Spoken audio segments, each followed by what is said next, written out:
let's have a lesson on this piece now and follow a lesson for free and pick up all the tips. You can also download the free sheet music. There's a link for that in the description.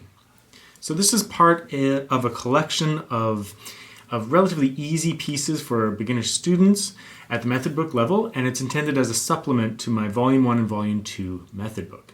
For this particular piece, I'd recommend that you at least finish my first method book, and then you can try out this piece, or during the second method book, you can play this piece.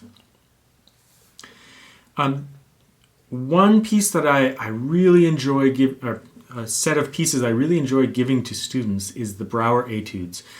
But the Brouwer etudes, they're a little bit more at the intermediate to advanced state levels. The first few are like early intermediate, but they're still they're not beginner material. So, but they're very energetic, very rhythmically energetic, and can be very motivating to students. So I wanted to create a little piece that had some of that energy, but with very minimal left hand requirements. So in this piece, your right hand is going to work quite a bit, and it's very rhythmic and energetic, and yet the left hand is going to be pretty minimal in terms of requirements. Don't let the tempo and the kind of extroverted energy of this piece scare you away from it if you're a beginner. You can take it much slower and still have lots of challenges in terms of getting that energy out. And as you improve, you can come back to the piece and get it going faster, but feel free to go much slower.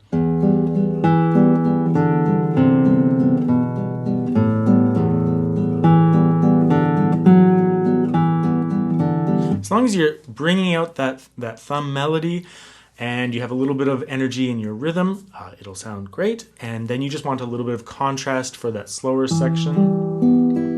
So whatever speed you take the first section, just make sure that second section is quite a bit slower. So any tempo that works for you and you're comfortable with in your technique is just fine for the piece.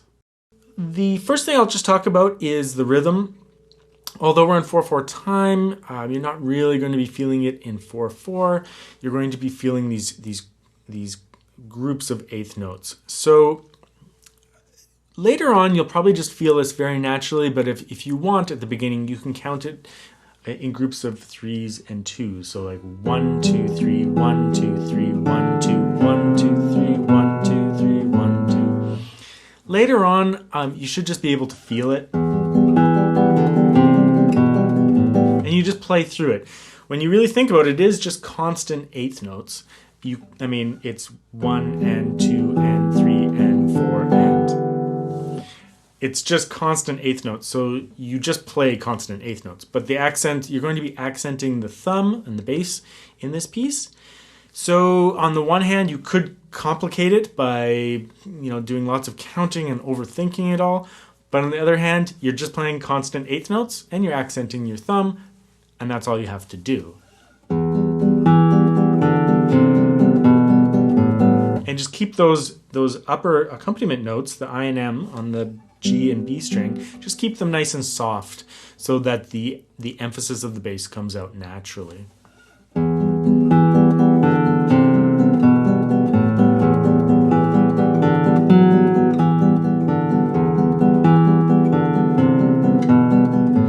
So you can see that the actual requirements of the left hand are very minimal. You're just one note at a time.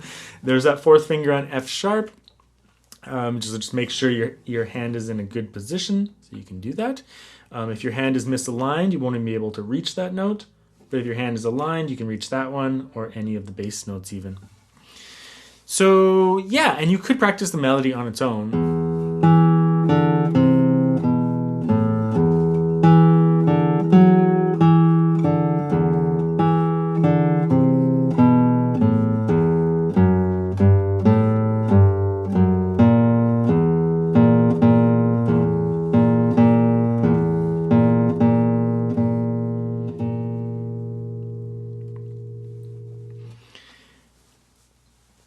In terms of tempo, you're just going to be going fast in the first section, slow in the middle section, and fast on the final section.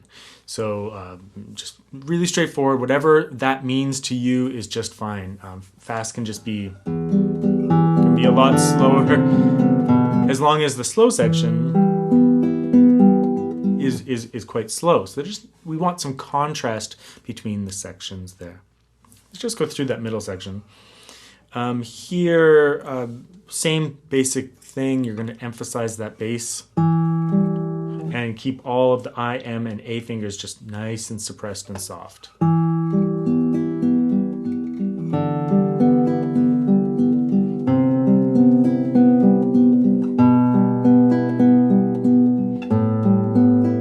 Using some of the notes from the first section, but spaced out. And just let it trail off. And then you return to that first theme. It just ends differently.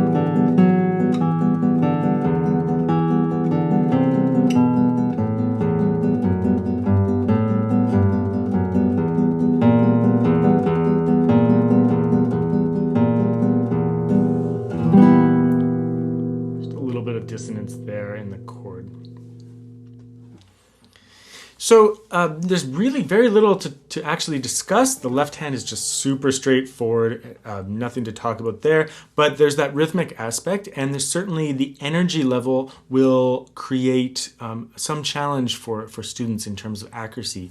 So one thing you can do with your right hand is just practice that pattern on its own.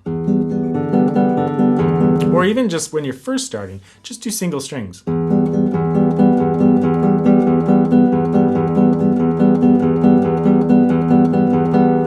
you could change the string.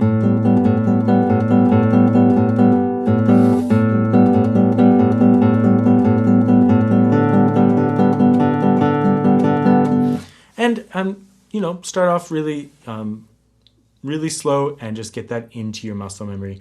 Besides that, it's just a great opportunity to try something a little bit more extroverted than like Caruli and all the little melodic pieces.